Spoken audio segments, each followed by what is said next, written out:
Now, the greatest radio shows of all time. Suspense. The Shadow Node. Washington calling David Harding, Counter-Spy. Classic radio theater. The Great Gildersleeve. Fibber McGee and Molly. Dragnet. Gunsmoke. The Lone Ranger. Now, step back into a time machine with your host, Wyatt Cox. Good evening, friends of the Inner Sanctum. Science fiction on this Tuesday edition of Classic Radio Theater, X-1 from 65 years ago, The Road Must Roll, the story of the rebellion of the engineers that keep the roads rolling. And we thank you for tuning in on this Sure Happy It's Tuesday, 4th day of January. 362 days remaining until we get out of this mess of a year. Christopher Columbus left the New World on this date in 1493, ending his first journey. Samuel Colt sold his first revolver pistol to the government in 1847. It was on this date in 1896 Utah was admitted as the 45th state of the Union. Mickey's Polo Team, a short animated film featuring Charlie Chaplin, Oliver Hardy, Stan Laurel, Harpo Marx in a polo match against various Disney characters, was first released on this date in 1936. It was on this date in 1941 the animated short Elmer's Pet Rabbit released, marking the second appearance of Bugs Bunny and the first to have his name on a title card back in 1941. In 1957, after 69 years, the last issue of Collier's Weekly magazine was published. Sea Hunt, premiering on this date in 1958, Lloyd Bridges as former U.S. Navy frogman Mike Nelson. Sputnik 1 fell to Earth from its orbit on this date in 1958. Luna 1 became the first spacecraft to reach the vicinity of the moon in 1959. In 1962, New York City introduced a train that operated without a crew on board. In 1965, President Johnson proclaimed his Great Society. The Great Society asks not how much, but how good.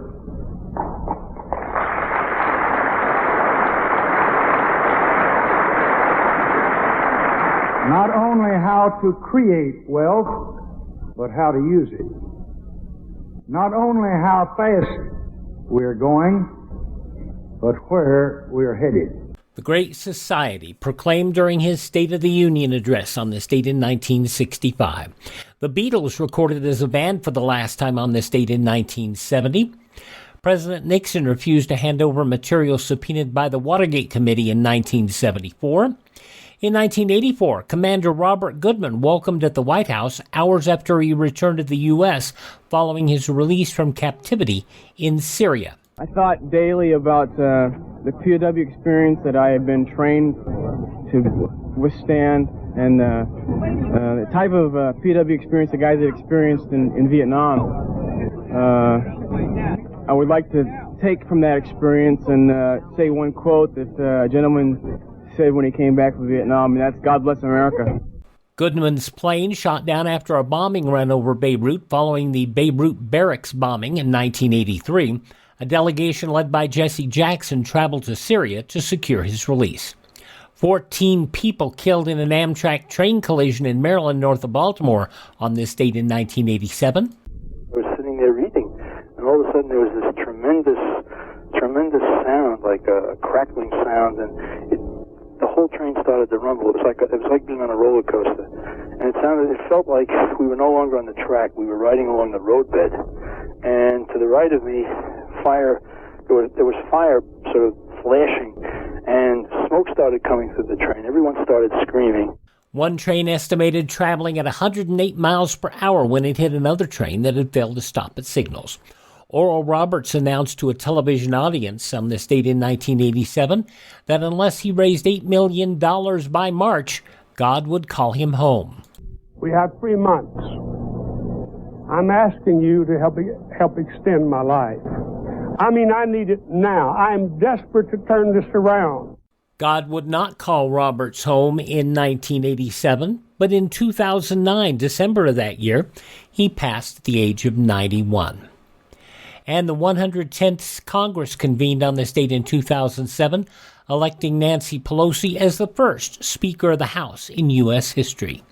Among those passing away on this date in history, Nobel laureate T.S. Eliot, actor Iron Eyes Cody, bandleader Les Brown, the man behind Baker Street, Jerry Rafferty, passing away on this date, and passing away a year ago, Tanya Roberts, in one of the most convoluted passings of any person, much less an actress, in history.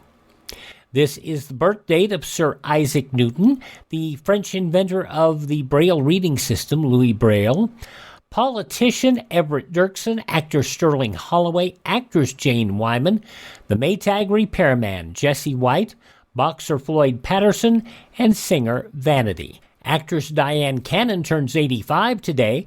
The New Order's Bernard Sumner is 66. Country's Patti Loveless is 65. From Max Headroom, Orphan Black, and The Stand, Matt Frewer, 64. From Kids in the Hall and News Radio, Dave Foley is 59. And Dina Carter, Strawberry Wine, 17. Deanna Carter's 56 today, though some of the people celebrating the 4th day of January is their birthday. If this is your birthday... Hi, we're the 4 freshmen, and we just want to say... Happy birthday to you! From 65 years ago, January 4th, 1956, X-1, The Roads Must Roll. I'm Wyatt Cox. Thanks for tuning in to this Tuesday edition of Classic Radio Theater. Thanks for being with us on this Tuesday Classic Radio Theater. From 65 years ago, January 4th, 1956, X-1, and The Roads Must Roll. Countdown for blast off. X-5, 4, 3, 2, X-1, fire.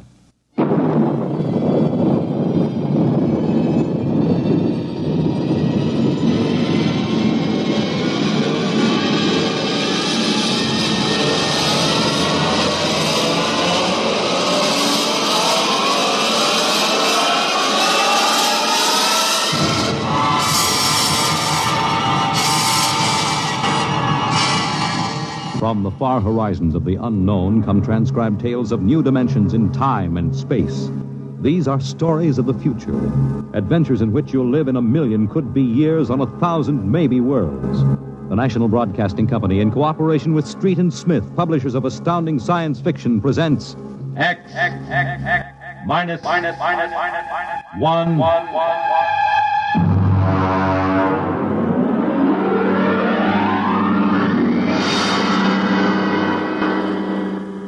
Tonight's story, The Roads Must Roll, by Robert Heinlein. Hear them hum, watch them run. Oh, our job is never done, for our roadways go rolling along. While you ride, while you glide, we are watching down inside, so your roadways keep rolling along. Oh, it's hi, hi, he, the rotor men are we.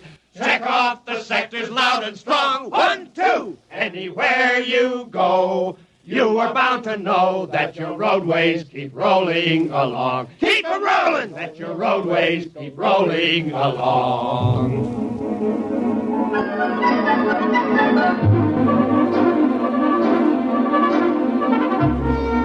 It was in the middle 1950s that the automotive age began to die. The traffic engineers had long expected it. For years, they had watched our vast cities sprawl and spread out, spill over into the countryside, become more and more dependent on motor transportation. And then, finally, the inevitable breaking point was reached. The growing flood of cars and buses and trucks began to swamp the streets and arterial highways. The building of roads could no longer keep pace. The superhighways, clogged, congested, became packed with cars stalled bumper to bumper. And the cities began to die of slow strangulation, for the traffic could no longer roll. And then the engineers took over. They banned the automobiles, tore up the superhighways, and in their place they built the rolling roads, mechanized roads that moved like huge conveyor belts, whirling along on their giant rotors at speeds ranging from 5 to 100 miles an hour, carrying the freight, the food, and the people from city to city and coast to coast. And no one worried over the fact that if the road should ever stop, our whole economic life would stop. For the machinery had never failed yet. But people forgot that machinery depends on men, the men who run it. Who makes the roads roll? That's right, the engineers. We're the brains of the road. And where would the public be if we didn't keep the roads rolling? Right behind the 8-ball, and everybody knows it. All right, then. We're the men who hold the power, and it's time we started using it. We've called this meeting of the Engineers Control Committee because that's what we want to do. Control. Because I'm tired of taking orders from the Transport Commission, from slick desk jockeys like Jim Gaines, who don't even know a roller bearing from a field corn. Now let Gaines yammer about our duty to the public. That's a lot of eyewash. We've got the power, and we're the men that count. Now it's time we quit fiddling around and use a little direct action to get what we want. Mr. Chairman! Mr. Chairman! The chair recognizes Brother Harvey of the Transport Mechanics Union. Thanks. Now, I don't rightly belong here since I'm no engineer. I'm just here to represent the workers' union. But I want to know what's all the shouting for. You engineers have got better working conditions than we have, and we ain't kicking. You say the engineers are powerful. You say you can tie up the roads. Well, so can any screwball with a jar of nitroglycerin. And he wouldn't need no engineer's degree to do it, neither. Harvey, are you speaking for your union now, or are you here as a stooge for the Transport Commission? Listen, Van Cleek, I helped found my union. I led the strike in 75 for decent working conditions. Where were you engineers then? With the Finks! Brother Harvey, remember, you're only a guest at this meeting. Go on, Van. Now listen, men. I'm one of the old engineers on the roads. You all are, worked up the hard way. We didn't go to the fancy technical institutes like those young punk cadet engineers the commission is training to take over our jobs unless we do something to stop them. Jim Gaines hasn't been able to fill us full of the old school spirit and that baloney about how the roads must roll. So all right then. Why don't we get smart for a change? What would happen if the roads stopped rolling? Maybe the country would begin to realize that they can't do it without us. Maybe we'd begin to get the things we want. Who says the roads must roll?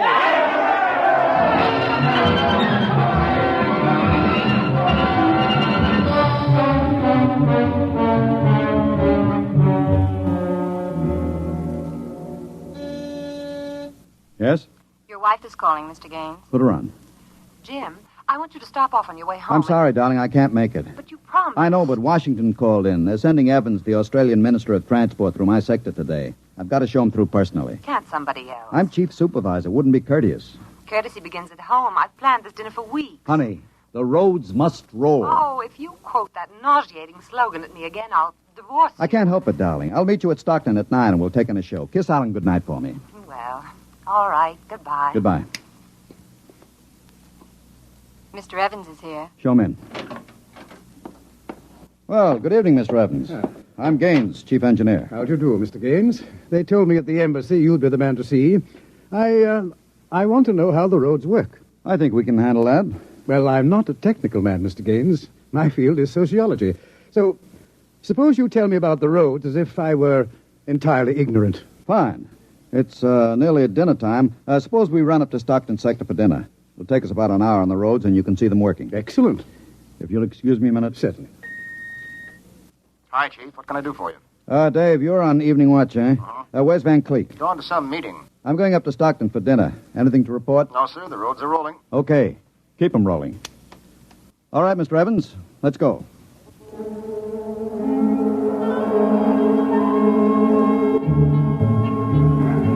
This is the low-speed strip. Ever ridden a conveyor before? No. It's quite simple. Remember to face the motion of the strip as you get on. There. We'll go right across. Each adjoining strip is a few miles an hour faster than the one next to it. Freight is carried on the 50-mile strip, most passenger traffic on the express strip. All right, now watch your step.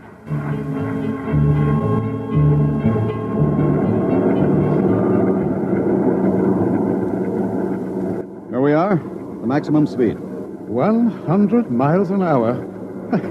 It doesn't seem possible. This strip makes the round trip San Diego to Reno in 12 hours. Ready to eat? Well, is this the restaurant? Jake's Steakhouse. Fastest meal on the road. Well, is it really a proper restaurant? One of the best. Shall we go in? Hello, Mr. Gaines. We don't see you much out on the road. Busy in the office, Jake. Two? Right this way. What'll it be? You order. Well, how about a steak? 2 inches thick from a steer that died happy. Fine. Plug me in the phone, will you? There's one right next to you. Flank 2, rare. You'll excuse me, Mr. Evans? Certainly. Davidson on watch. This is the chief. I'm at Jake's Steakhouse. You can reach me at 10L66. 10L66, right. Yeah. Now they can get hold of me in an emergency. Oh? What kind of emergency could there be? 2, principally. Power failure on the rotors would bring the road to a standstill. That happened during rush hour. We'd have to evacuate millions of people from the road. As many as that? Easily. There are 12 million people dependent on this section of road. Gaines here. Hello, Chief Davidson. Just got the hourly reports in. Diego Circle, Bakerfield Sector, Stockton Sector, and Reno Circle all rolling. Oh, you didn't have to bother me with the hourlies, Dave. There's a supplementary from Sacramento. Proceed.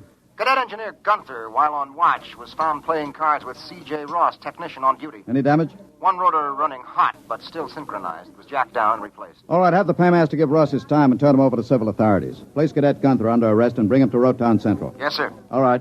Keep him rolling. I was saying there were 2 possibilities of danger. Can you visualize what would happen if the strip under us would break? Oh, I hadn't thought of that. You don't realize you're traveling at 100 miles an hour. Well, it can't. Not now. The strip has a safety factor of over 12 to 1. It'd take a blowout of several miles of rotors and a failure of circuit breakers before the strip could part. But it happened once in the early days on the Philadelphia-Jersey City road. The strip wasn't much more than a conveyor belt. It buckled for miles, crushing passengers against the roof. Forward section in front of the brake spilled them down under into the rotors and rollers. Oh. Was it very bad? Over 3,000 people were killed in that break. But the roads had to go on. The entire economic system hangs on the roads. If they stopped now, the country would starve.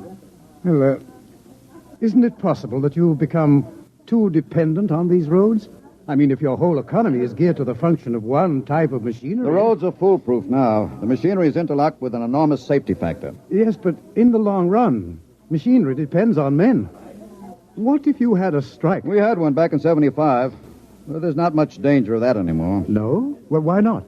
Every cadet that goes to work on the roads today is a graduate of the United States Transport Academy. They're all picked men, screened for emotional stability, and trained to give us the same kind of loyalty that Annapolis and West Point develop in their men. I see. Are you a graduate, Mr. Gaines? No, I'm too old for that. The academy wasn't set up till after the strike in 75.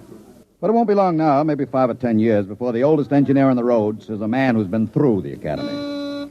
Gaines here. Davidson, there's another trouble report from Sacramento Sector. Again? What is it this time? What is it? What happened? Emergency stop. Hello. Hello, Davidson. Phones are out. Come on. Jake! Jake! What is it, Earl? What's the matter with the roads? Have everybody stay in the restaurant. What's that? Probably somebody stepped onto the next strip. Got cut to ribbons. There'll be plenty of casualties. Jake, where's your getaway hat? In the pantry. Look here, aren't we going to help those people? I've got the whole road to think of. Don't bother me. Give me a hand, Jake. The hatch is stuck. If you're coming with me, Mr. Evans, you've got to move fast. I haven't got any time to waste.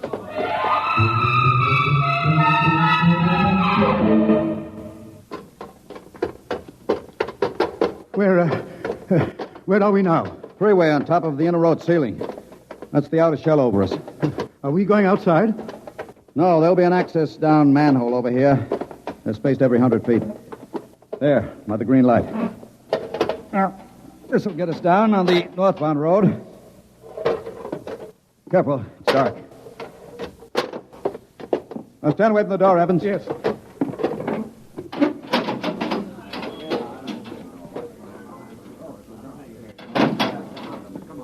But this road is still rolling. It was only the 100-mile strip that stopped. There's what I want, a phone booth.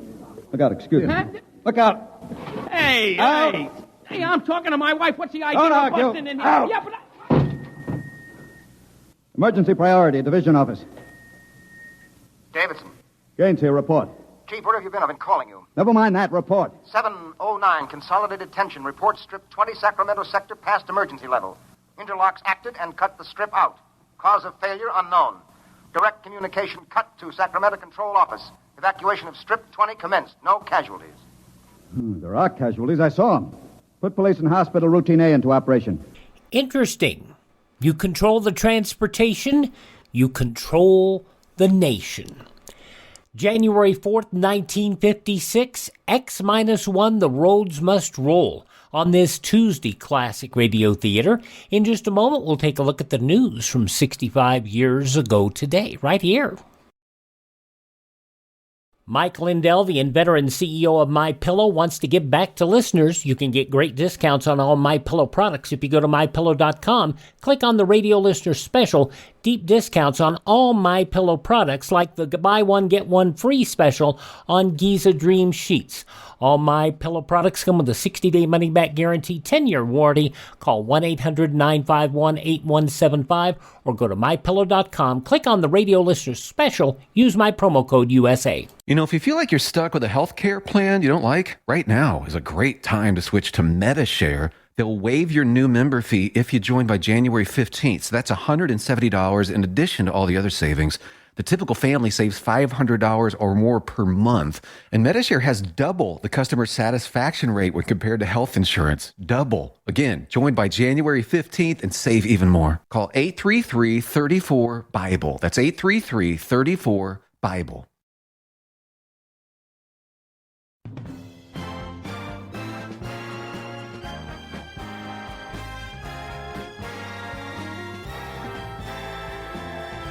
And you're listening to Classic Radio Theater on your favorite station, an episode of X-1, The Roads Must Roll, as it was originally broadcast on Wednesday, January 4th, 1956.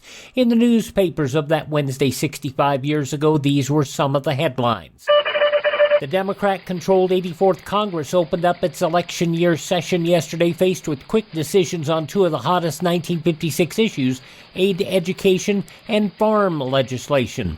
Veteran Speaker Sam Rayburn slapped a top priority label on the controversial school aid bill shortly before he gavelled the House to order at noon. He also said a tax cut may or may not be approved this year. Senate Democratic leader Lyndon B. Johnson, a heart attack victim who received a rousing reception upon his appearance, served notice previously that politically potent farm legislation would be considered early. The Senate Agriculture Committee agreed to start work on it today.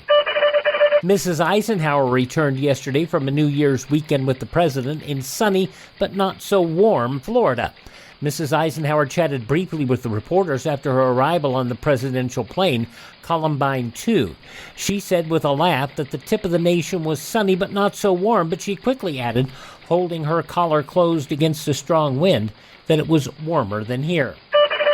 President Eisenhower conferred for 90 minutes yesterday with Budget Director Roland R. Hughes, who said later the administration was still hopeful of enacting a balanced budget during the next fiscal year. The president completed, for all practical purposes, work on his budget message to Congress at the conference with Hughes, Dr. Gabriel Hogg, Chief White House Economic Advisor, and Presidential Counsel Garland Morgan. He also went over some minor changes in the State of the Union message earlier with Press Secretary James C. Haggerty and other White House staff members. The message, expected to total some 7,500 words, will be delivered to Congress Thursday, while the new budget will be revealed at noon on January 16th. Three of the quadruplet boys born Monday to a postal worker and his 25-year-old wife died yesterday in Lancaster General Hospital. The fourth boy, who had been reported in good condition earlier, now listed as fair. All was calm last night at the gates of the Westinghouse Electric Corporation plant in Columbus, Ohio, where strike violence flared yesterday morning, sending 8 persons to hospital and 88, including 12 women, to jail. 34-year-old Pickett Troy Tadlock died in the early morning clash of a heart attack, the coroner's office ruled. The union called it murder on the picket line and said Tadlock was beaten. County authorities say there were no marks of violence on Tadlock's body. In the aftermath of the club-swinging violence, which erupted from a mass demonstration protesting a back-to-work movement, there were developments in the bitter strike. The company announced that negotiations aimed at settling the 12-week-old strike at Columbus and 29 other Western plants will resume today in Philadelphia. Negotiations had been broken up early yesterday when a company spokesman said Westinghouse negotiators walked out after the union officials once again launched into a violent verbal attack in which they used more foul and abusive language. Both sides issued blistering statements blaming the other for the pre-dawn violence. France's hope of establishing a stable government had been doomed by an election that nobody really won. Balloting Monday by a record number of Frenchmen only strengthened one extremist party, established a new one, and left no single party or group of parties powerful enough to rule alone. Unofficial returns from all of France and some overseas precincts showed an impressive gain of 52 seats in the National Assembly for the Communists, the largest single French party. A startling success, 49 seats, for the anti-tax avowed obstructionist followers of Pierre Poujade. An assembly majority again split between the left and right wings of the center-moderate parties, whose leaders have been alternating in short-lived, shaky coalition governments for years. Well, a Tallahassee, Florida policeman almost shot himself with a pair of loaded pants. Patrolman Fred Golden said he was holding his trousers in one hand, brushing them off with the other, when a loose pistol bullet went off in one of the pockets, but it missed him. And from Corpus Christi, Texas, the story of an air rifle pellet that struck a youth in the head with a .22 caliber cartridge. 16-year-old David Hernandez struck a cartridge in a wall crack and backed off and fired at it with his air rifle. His aim was good. 22 bullet slug stayed in place, but the cartridge case struck David in the head, requiring treatment.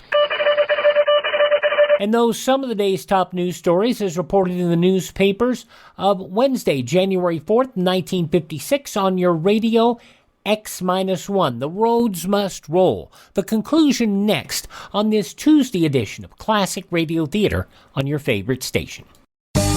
What does it mean to be an American? Just what are our American values? Working hard to succeed, loving God, country, and family, being honest, strong, and compassionate. Supporting our Constitution and recognizing that we are blessed to be living in America, the greatest country in the world. Our Bill of Rights protects us, our freedoms of worship, speech, and privacy, our right to own firearms, our right to trial by jury. Our right to be free, to live our own lives without some bureaucrat telling us what to do. Most countries don't have these rights. Want to know more? It's all there in the book. Get your own free book, The U.S. Constitution and the Declaration of Independence. Then read it again, and this time share it with your friends. Our great Constitution is the basis of all of our freedoms, our inalienable rights. Get your own copy at freeusbook.com. Brought to you by the American Media Council.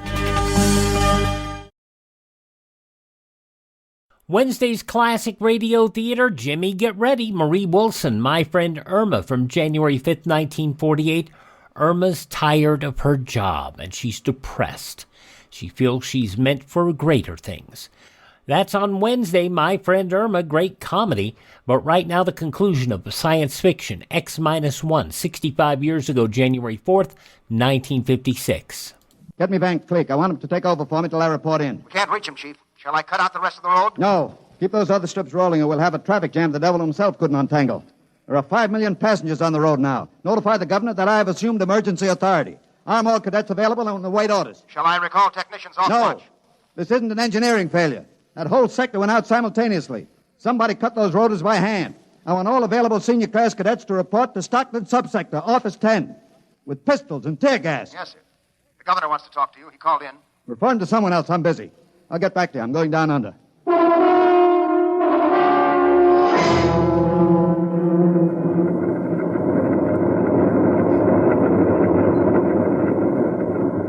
Evans!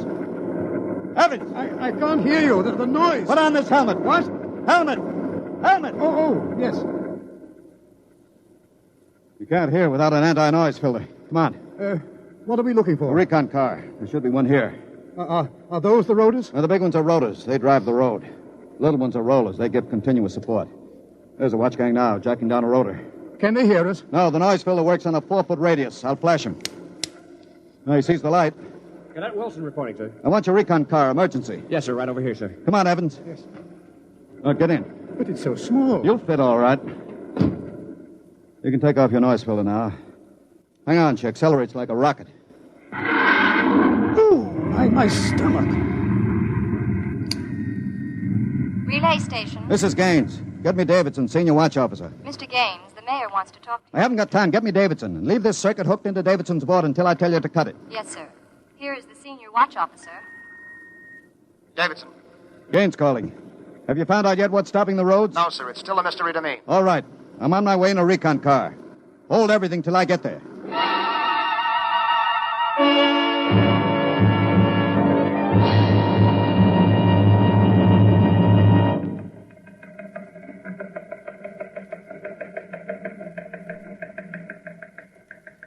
Cadet Edmonds reporting, sir. 3 platoons of cadet engineers standing by with tumblebug motorcycles. Armed? Pistols and tear gas as ordered, sir. Good. Assistant Supervisor Van Cleek is calling you on Circuit 9, sir. Van Cleek? It's about time. Cut me in. Yes, sir. Hello, Van. Where are you? Sacramento office. Now listen, Sacramento. That's good report. in a pig's eye. What? I'm not your deputy anymore, Gaines. What are you talking about? Listen, don't interrupt me and you'll find out. You're through, Gaines. I've been picked as director of the Engineers Control Committee. We're taking over. Have you gone off your roller? We stopped Strip 20 just to give you a taste of what we can do. We're running things now. Man, you don't really think you can get away with this? You can't start Strip 20 until I'm ready to let you. I can stop the whole road if I have to. Van Cleek, I'll call in the Army. How will you get 'em here if the roads aren't rolling? Now listen, Gaines. Whoever controls the roads controls the country. And right now, that happens to be me. Now sign off, Gaines. Gotta call the White House. You behave yourself and you won't get hurt. I don't believe it, sir. He's got us, Edmonds. We go in and blast him out, he may wreck the road. What's your rolling tonnage now? 53% under evening peak, sir. How about Strip 20? Almost evacuated. Listen in on this, Davidson. Standing by, Chief. I'm going down inside with these cadets. We'll work north, overcoming any resistance that we may meet. The watch technicians and maintenance crews are to follow behind us. Each rotor, as they come to it, is to be cut out from under Sacramento's control, then hooked into the Stockton control board. Understand? Got it. Check. If it works right, we can move control of Sacramento sector right out from under Vance's feet, and he can stay in his office there till he's hungry enough to be reasonable. Edmonds, get me a pistol. Yes, sir. Mr. Gaines, there's a man here. He's badly hurt. He wants to see you. Take care of him. I haven't got time. He's from Sacramento sector. What? Bring him in. All right. Easy. Come on. Easy. Mr. Gaines, You're Harvey from the Mechanics Union, aren't you? I tried to warn you. I tried to get away. He shot me 3 times. Get a doctor. All right. Easy, Harvey. How long's this been building up? Isn't the men? It's the engineers. I told them they were crazy. Told them the road's got to roll. When I tried to get away, they... He's bleeding from the mouth, sir. Harvey. Harvey, can you hear me? He's dead, Mr. Gaines. Come on, Edmonds. We better move. Hey! All right, you men. You saw Harvey brought in. How many of you want a chance to kill the louse that did it? I do. Very well. You men turn in your weapons and return to quarters. We've got a job to do. To make sure the roads start rolling again. We haven't got time for infantile heroics. Anybody who hasn't got his mind on his job will be in the way. Now, here's the order. We move north, mounted on tumblebugs. We're going to try to regain control, rotor by rotor, before Sacramento sector knows we're moving. We've got to capture any watch personnel we run on before they can get word back. Surprise is vital. Use tear gas when possible. Shoot only when necessary. But get them before they can reach a phone jack. Any questions? No. Then move out.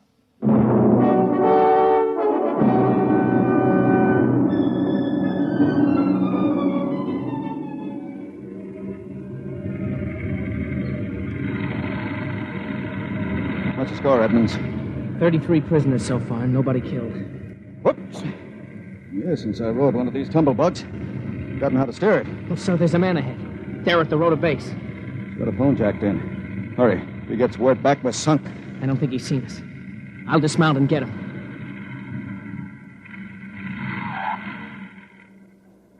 Quick, he sees us. Here, you. Look out, he's got a gun. Oh, I got him. Grab his gun. Yes, sir. You had a phone jacked in, all right. We got through to Sacramento office. It's going to be tough. I don't know, sir. Maybe he didn't get the call through. Wait a minute. Listen. The road. Take off your noise filter. There.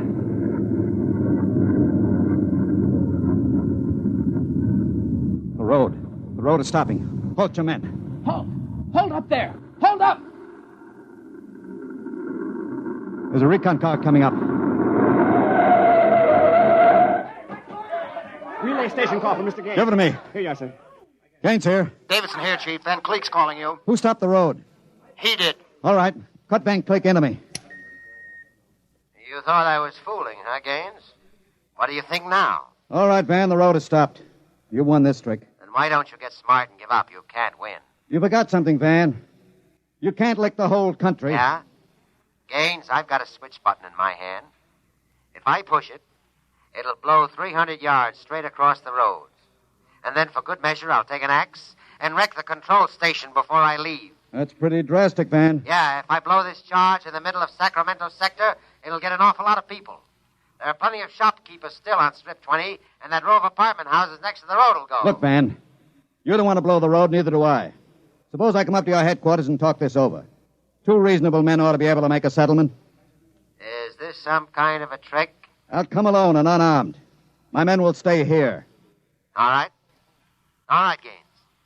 But one wrong move, and I blow the road.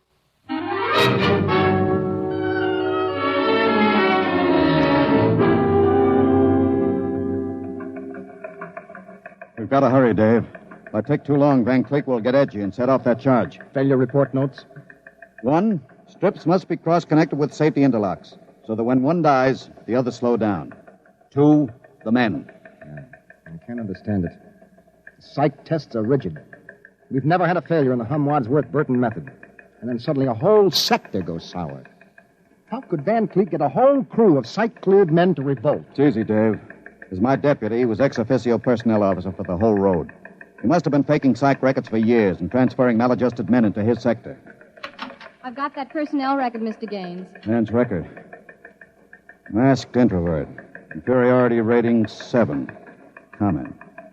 Despite a potential instability shown on Wadsworth Curve, this officer is especially adept in handling men. He's adept, all right. I haven't got time for any more, Dave. You're not going up there to Sacramento office. I've got to. He'll be armed. He'll kill you. I've got to take that chance. But unarmed? Why don't you call in the Army? He won't dare blow the road. Yes, then. he would. Look at that psych record. He's putting up a big, brave front, but he's rotten inside. He wants to be taken seriously. He wants everybody to think he's the most dangerous man in the country.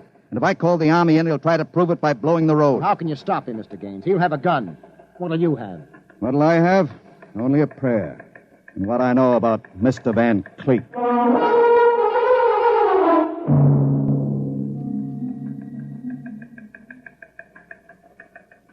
All right, Gaines. Director Van Cleek will see you now. Gaines is here, Director Van Cleek. Come in, Gaines. Behaving sensibly at last. You know I've got you where I want you, and there isn't anything you can do about it. I searched him, Director. He's unarmed. Mm-hmm. I want you to sign this now. It's a declaration of your recognition of the Engineers Control Committee. You've got 1 minute to sign it, Gaines, or I'll push this button and blow up the whole sector. You better sign, Gaines. You need this gorilla with the gun, Van? Hey, you Can't you handle one unarmed man alone? All right, Harry, out. What? Out? Yeah. Okay. All right. Now sign. What's so funny? You are. You start a revolution because you think the engineers should control the road. Then when you've got control, the only thing you can think of to do is blow it up. Tell me, what are you so scared of? I'm not scared. Yeah? Sitting there sweating all over that push button you're holding? Your buddies knew how afraid you were. They'd probably throw you into the rotors. I'm not afraid. You're afraid of me right now. You're afraid I'll have you on the carpet. You're afraid the cadets won't salute you. You're afraid they're laughing at you behind your back. No, I'm not. Now, you keep quiet. I've got a gun. You're afraid of using the wrong fork at dinner. You're afraid people are looking at you, laughing at you. I am not you. You dirty, stuck-up snob. Just because you went to a high-hat school, you think you're better than anybody, you and your crummy little gold braid cadets? Van, you're a pathetic little shrimp. Huh? I understand you perfectly. You're a third-rater. Oh. All your life you've been afraid that someone would see through you and send you to the foot of the class. Oh, yeah. Throw you right out on your rear where you belong. I don't want to look at you anymore. I'll show you. I'll put a bullet in you. Put down that pop gun before you hurt yourself. Don't you come near me. Don't you come near me or I'll shoot. I'll shoot. Give me that. No. Let me go. Give that pistol. And thanks for not disappointing me, Van. I don't understand. I thought if I wounded your little ego, you'd forget to push that button and pull a trigger instead. I'm afraid you'll never make a good executive, Van. They have to know when to push buttons. Davidson. Gaines here. Chief, are you all right? Are you? I'm all right. Attack now and mop up. I'll hold the control room. I've got Van Cleek, and I think his little revolution is just about over.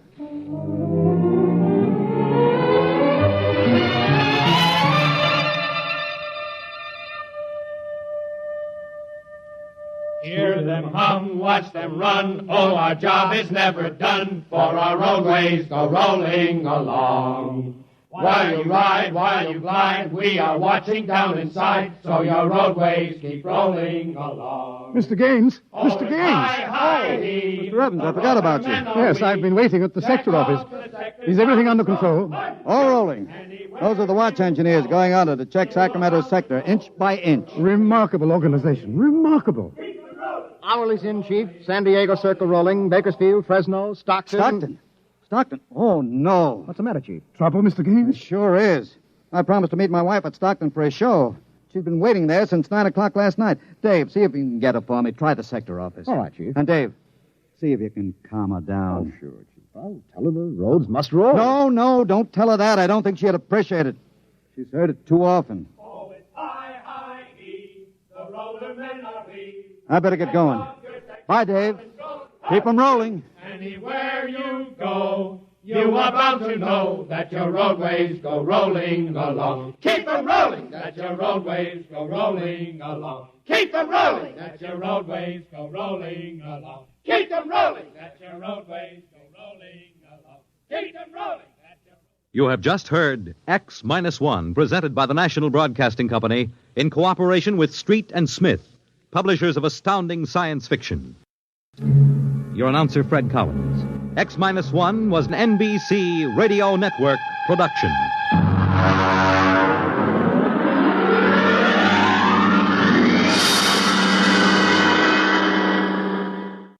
65 years ago, January 4th, 1956, X-1 on Classic Radio Theater. Visit my webpage, classicradio.stream. Thank this radio station. Support their advertisers. Tell your friends the great radio shows are right here at this spot on the dial. Classic Radio Theater on your favorite station.